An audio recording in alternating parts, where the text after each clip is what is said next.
Hola amigos, bienvenidos a un nuevo video. Hoy nos encontramos justamente con Samuel, un boliviano que lleva aproximadamente 5 años aquí en Irlanda. Y vamos a ver que nos cuente un poquito sobre su historia, cómo la ha hecho para venir a Irlanda, si le gusta Irlanda y qué es lo que está haciendo actualmente aquí en Irlanda. Bienvenidos a un nuevo video.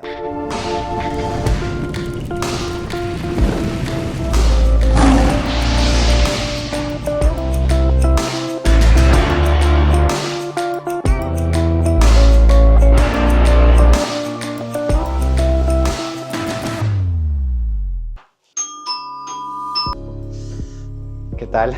¿Cómo estás, Mauri? Cocinas, entonces tengo grabaciones para las parrilladas. Sí, sería básicamente... Primera planta, la sala, la que no sé qué, que acá allá. Sí, y mira, fue este bro. ¿Qué tal, Samuel? ¿Cómo estás? ¿Qué tal, Mauri? Bienvenido al canal. Cuéntame un poquito sobre quién es Samuel, de dónde viene Samuel, qué parte de Bolivia sos y cuánto tiempo llevas aquí en Irlanda. Sí, claro, Mauri.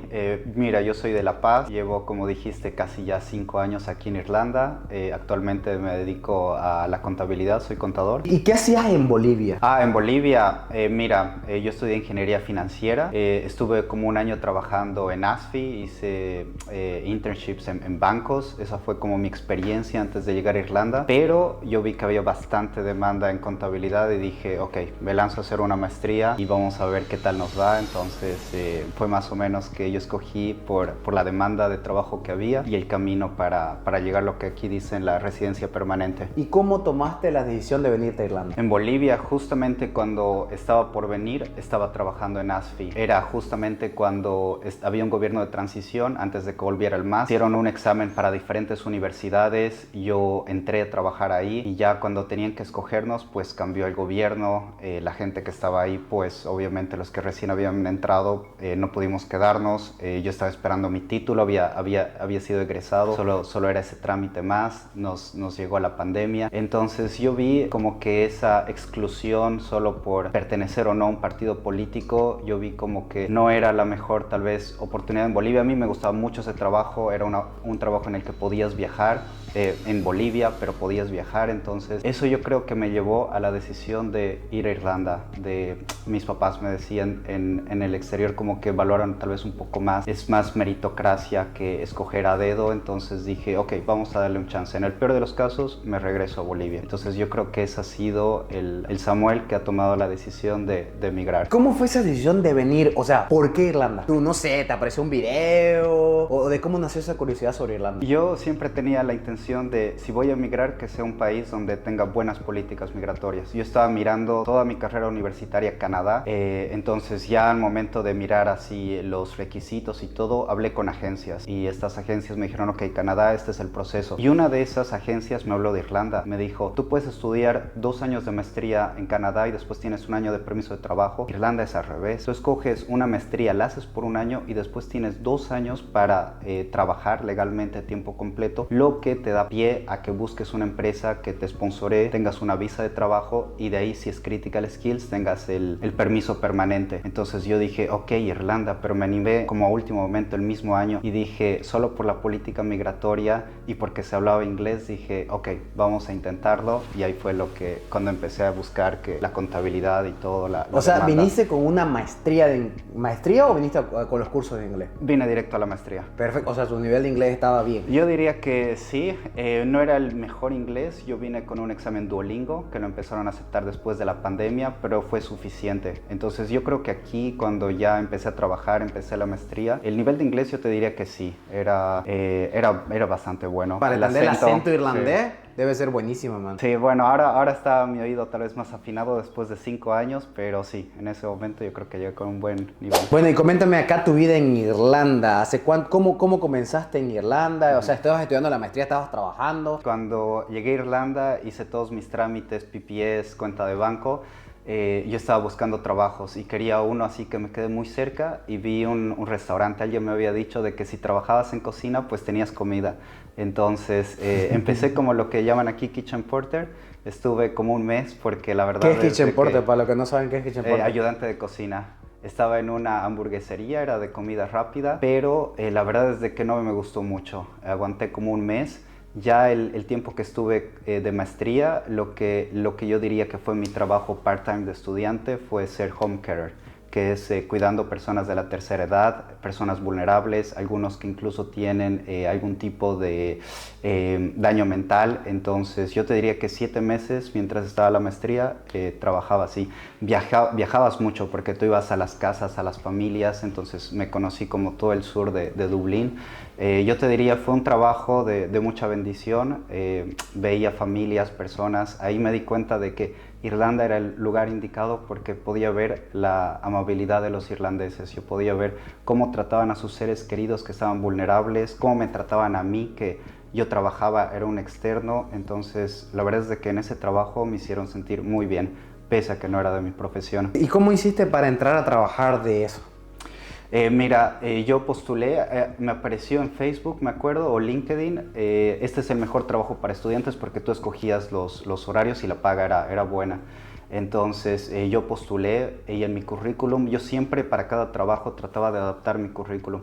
Y para este había incluido la única experiencia que tenía, que era un viaje de promoción que hice con mi colegio en el Hogar Teresa de los Andes, en el que ayudamos a niños con discapacidad. Estuvimos como 10 días.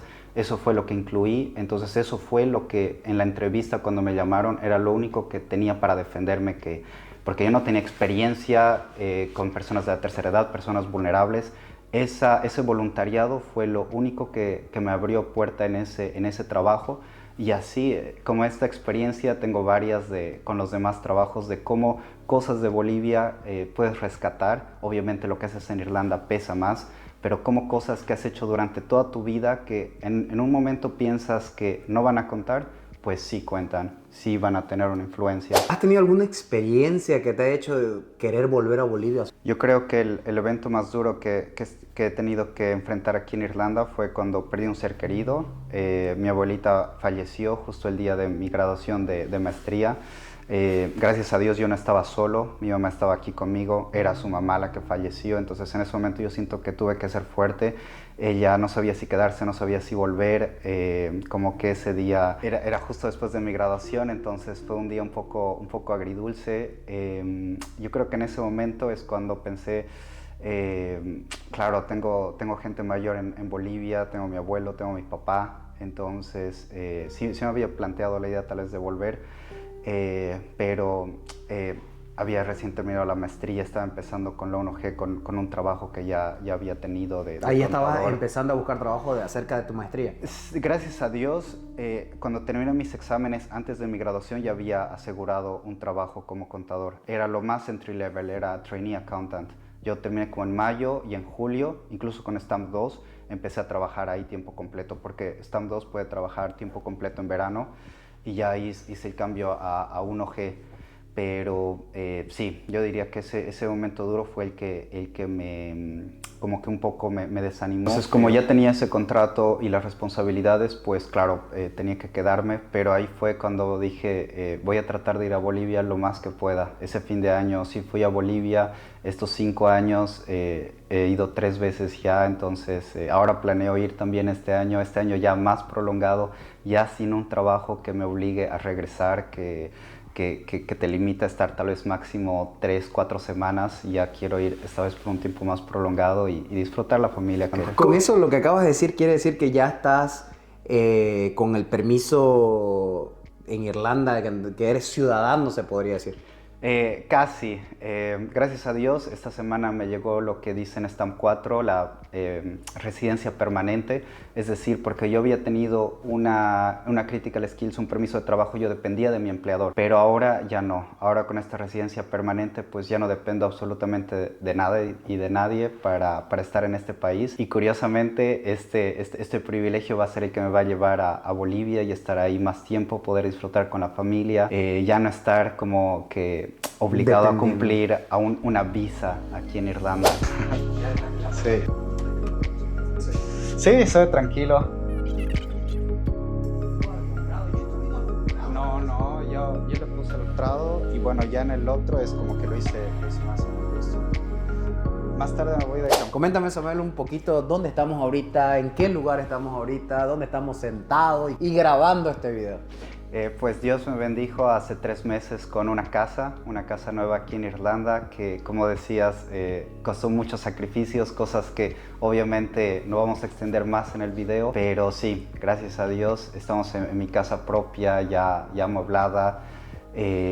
5 años en los que a veces tienes que compartir, tienes que vivir en lugares que tú no quieres, tienes que hacer sacrificios, vivir debajo de tus posibilidades, pero por fin ya puedo decir que sí, soy landlord, soy homeowner aquí en Irlanda. Amigos, así como lo acaban de escuchar, un boliviano justamente se acaba de comprar una casa nueva aquí en Irlanda. Creo que ha sido un logro, un ejemplo para muchos también, que es lo que la mayoría quiere ir por esa línea, por ese lado, por ese ángulo. Pero comentame un poquito vos, cuando llegaste a Irlanda, o sea, hace 3 años atrás, 2 años atrás, ¿te imaginabas o de cómo nació esa idea de decir, quiero comprar una casa en Irlanda? La verdad, Irlanda siempre, como decía, la meta era llegar a la residencia permanente, pero ya cuando tenía la visa de trabajo, yo ya sabía que iba a llegar ahí, pues como dicen, la cima de una montaña a veces es el inicio de otra. Yo me acuerdo, fui a un evento que se llama Millionaire Minds, voy a hacer un evento muy parecido el siguiente sábado, en el que básicamente millonarios te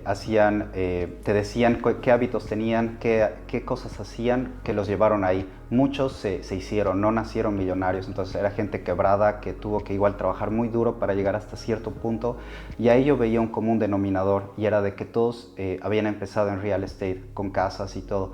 Y yo ahí me planteé, o sea, porque ellos te dicen, te rompen todas las creencias limitantes, y ahí me planteé, ¿y cómo sería yo si intentara buscar una casa en Irlanda? Entonces el primer punto yo creo que es la curiosidad, y el segundo es empezar a informarte. Entonces uno obviamente no sabe absolutamente nada, buscas a las personas que sí lo saben, buscas a las personas que lo han hecho, porque tú vas a las redes sociales y mucha gente te va a decir, hay una crisis de vivienda, es Europa, siendo un inmigrante es más difícil, entonces vas a ver siempre un no, pero tú tienes que ir donde las personas que lo hayan logrado, o las personas que estén en ese camino, o los expertos que te ayuden con los trámites. Entonces yo ahí fui donde empecé a informarme y dije, ok, este es mi ingreso, esos son mis ahorros, tengo acceso por mi tipo de visa. Ahí fue, yo creo, donde me entró el bichito de la casa en Irlanda, y ahí fue donde empecé toda esta travesía de buscar una casa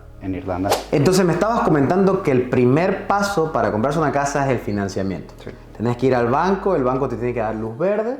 El segundo paso, ¿cuál es el segundo paso? El segundo paso sería buscar la casa. Básicamente, cuando consigues lo que tú dices, el approval in principle, tu broker te dice feliz cacería. Entonces tú tienes que ir a buscar casas. En este punto yo ya no me quise cerrar solo en Dublín, fui a diferentes lugares dentro de Irlanda. Me fui al norte, al sur, incluso en Dublín me fui a bastantes zonas.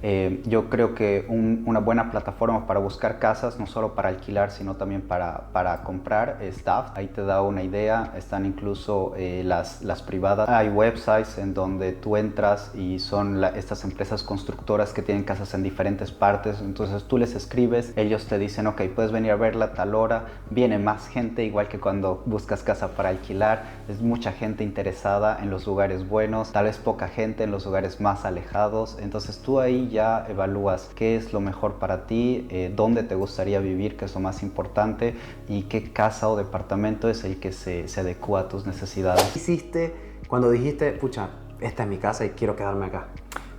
Yo hacía muchas aplicaciones en lo que llaman Affordable Homes. Hay 2 ayudas aparte de la de impuestos, en la que el council, el estado cubre un porcentaje, y en Affordable Homes ellos tienen un website con todas las casas nuevas que están disponibles ahí, en la que ellos lo que tratan de hacer es romper la diferencia entre el precio de mercado y tu poder de compra. El council cubre ese equity, esa diferencia. Entonces yo me metí a su website, hice aplicaciones a todas, obviamente incluso cuando no estás aprobado puedes ir a verlas. Yo fui a ver todas las de Dublín. Esta me gustó mucho, gracias a Dios. En mis aplicaciones pues yo tenía opción para elegir 3, pero esta definitivamente fue la que más me gustó en tema de zona, en tema de que sigue estando en Dublín, en tema del espacio, en tema del vecindario. Entonces yo creo que esa fue tal vez el diferenciador para los diferenciadores para que escoja esta casa. Entonces, primero fue el financiamiento, segundo buscar la casa. Sí. Cuando ya tuviste la opción de la casa, ¿qué hiciste? ¿Cómo te contactaste ya con Sí, es una aplicación que tú llenas, entonces ellos obviamente te dicen si eres elegible o no y en base a eso te pueden pedir más documentos. Y ahí es cuando igual tu broker interviene bastante. Tu broker te dice, ok, ya tienes el approval in principle, tal vez te han pedido esto y ellos tienen bastante conocimiento de estas aplicaciones, ellos también te ayudan en este proceso. Yo diría que antes de cerrar la venta es como que ellos te tienen que escoger, ellos tienen que decir, ok, tú eres elegible para la casa, puedes comprarla, puedes después obviamente pagar tu préstamo. Ellos son como al final los que tienen la última decisión. Tú puedes ir y postular a todas las casas que te gusten, pero ellos van a decidir, ok, esta casa se la vamos a dar a esta persona. Ni hecho, o sea que realmente es todo un proceso, ¿no? Es un proceso. Y en todo el proceso de comprar la casa, ¿qué crees que fue lo más difícil? Yo creo, porque había tropezado con eso bastante al principio, la approval in principle. Yo tenía mis cuentas de banco, tenía ingresos que al banco pues mi justificación no le parecía suficiente, entonces se alargaba mucho el proceso. Cuando yo ya tenía un departamento en el centro asegurado, pues el banco no quiso aprobarme. Entonces yo siento que la financiación fue lo que más me preocupó hasta el último, porque después del approval in principle el banco tiene que darte otra carta diciendo de que va a desembolsar los fondos, de que efectivamente te va a dar el préstamo. En mi caso personal fue el financiamiento. Obviamente en el caso de la mayoría va a ser buscar la casa, porque tú el financiamiento tú puedes esperar que se dé en un tiempo estimado de 6 meses, pero lo de la casa, encontrar algo que satisfaga tus necesidades, que sea lo que tú quieras, te puede tardar más de 6 meses. Entonces... y solo tenés la cuenta del banco por 6 meses, o sea, el banco te aprueba tu financiamiento por 6 meses. Exactamente, el approval in principle de 6 meses. Todo rápido, no tenés que hacer todo rápido sin pensarlo mucho. Al principio los documentos trata de darle lo antes posible a la broker, porque igual el banco se va a tomar su tiempo en darte el approval. Y una vez que tengas el approval, pues 6 meses tienes para buscar la casa, porque si te tardas más, tienes que actualizar tus documentos, tu certificado de trabajo, volver a mandarle y que otra vez approval in principle y así. Y así es seguir. Hasta que encuentres la casa, sí. Y coméntame, en el sentido de que ya obtuviste la casa, ¿cómo se sintió? ¿Cómo se sintió tu familia cuando le dijiste a tu mamá, o sea, a tus amigos, a tu entorno, de decir, tengo 28 años, estoy en Irlanda hace 5 años y logré lo que la mayoría quiere? ¿Cómo se sintieron? A ver, transmíteme esa sensación. Y yo creo que les voy a dar un consejo. Hay una frase que dice, no te limpies la boca antes de comer. Y pues yo cuando supuestamente había pensado que había asegurado ese departamento en el centro, pues le dije a mi familia, a algunos amigos, y después no se dio. Entonces me sentí un poco como temeroso de que si esta vez no se da, pues a lo mejor no debería decirle a nadie hasta que realmente tenga las llaves. Pero cuando yo ya tenía asegurado el banco, que era diferente a la primera vez, la casa, que era diferente a la primera vez, era un paso más adelante.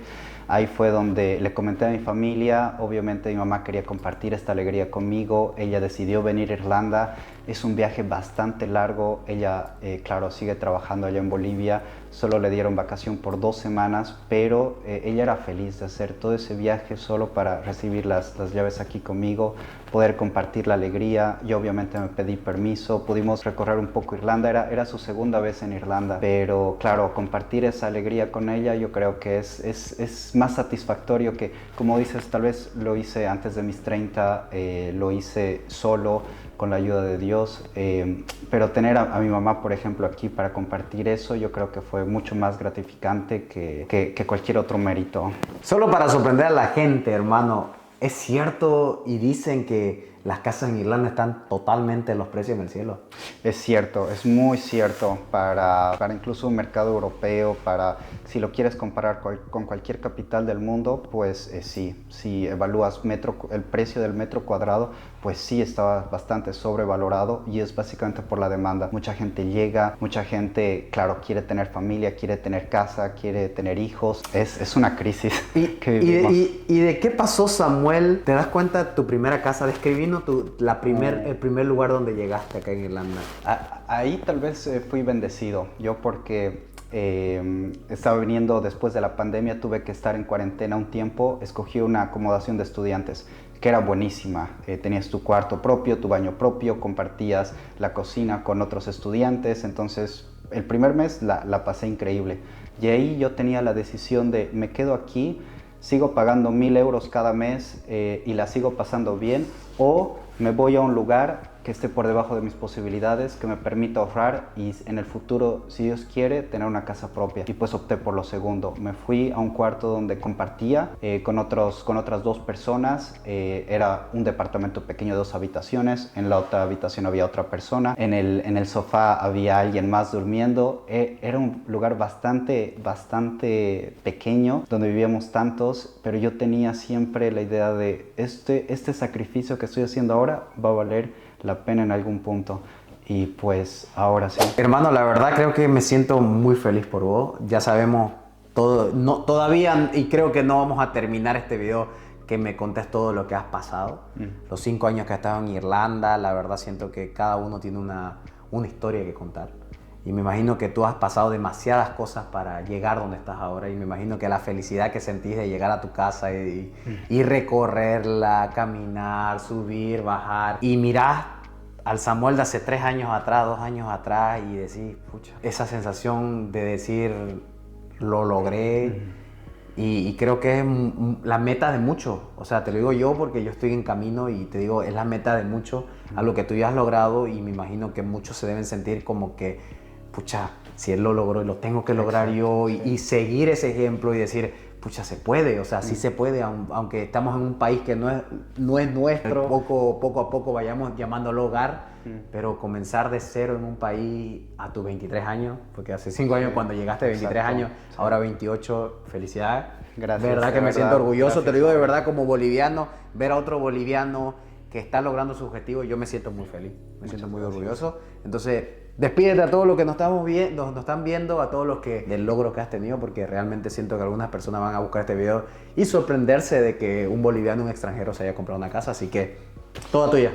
Sí, muchas gracias, Mauri. Y tal como dices, pues las personas que están en ese camino, pues crean en ustedes, crean que lo van a lograr en un punto, y si ahora están haciendo sacrificio, crean que en algún punto va a valer toda la pena. Yo siempre agradezco mucho a mi familia, a Dios. Yo creo que todas las cosas, todas las decisiones que tomas desde muy pequeño, pues te llevan en algún punto en la vida. Entonces, pues yo muy agradecido con ellos, les mando un saludo. Espero ver a todos mis amigos, familia pronto en Bolivia y pues que sea hasta la siguiente. Y gracias por vernos y nos vemos en otro video. Adiós.